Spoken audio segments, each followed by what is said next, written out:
قرض ادا نہ کرنے کی نیت سے لینے پر کیا وعید آئی ہے؟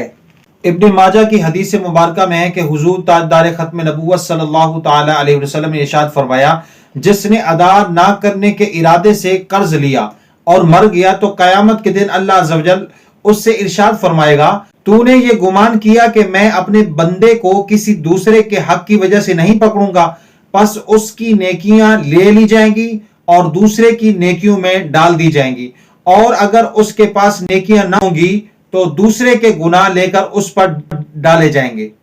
اور دوسری حدیث مبارکہ میں ہے، حضور نبی کریم صلی اللہ تعالی وسلم کا فرمان عبرت نشان ہے، جو آدمی اس عزم سے قرض لیتا ہے کہ ادا نہ کرے گا تو وہ اللہ عز و جل سے چور بن کر ملے گا۔ قرض کی وصولی میں نرمی کرنے کی کیا فضیلت ہے؟ مسلم شریف کی حدیث مبارکہ میں ہے، حضرت سیدنا ابو ہریرہ رضی اللہ تعالی عنہ سے روایت ہے کہ سید المبلغین رحمت للعالمین صلی اللہ تعالی علیہ وآلہ وسلم نے فرمایا، ایک شخص لوگوں کو قرض دیا کرتا تھا اور اپنے غلام سے کہا کرتا تھا کہ جب تم کسی تنگ دست کے پاس جاؤ تو اس سے نرمی کیا کرو، شاید اللہ عز و جل ہم پر نرمی فرمائے۔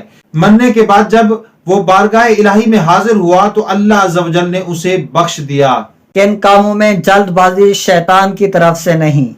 منقول ہے کہ جلد بازی شیطان کی طرف سے ہے، مگر ان 6 کاموں میں جلدی کرنا شیطان کی طرف سے نہیں۔ نمبر 1، جب نماز کا وقت ہو جائے تو اس میں جلدی کرنا۔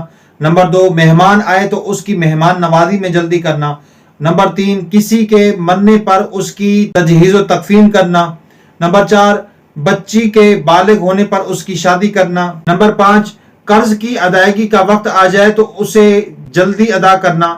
نمبر 6، کوئی گناہ ہو جائے تو فوراً توبہ کرنا۔ قرض کی ادائیگی کا کوئی وظیفہ بتائیے۔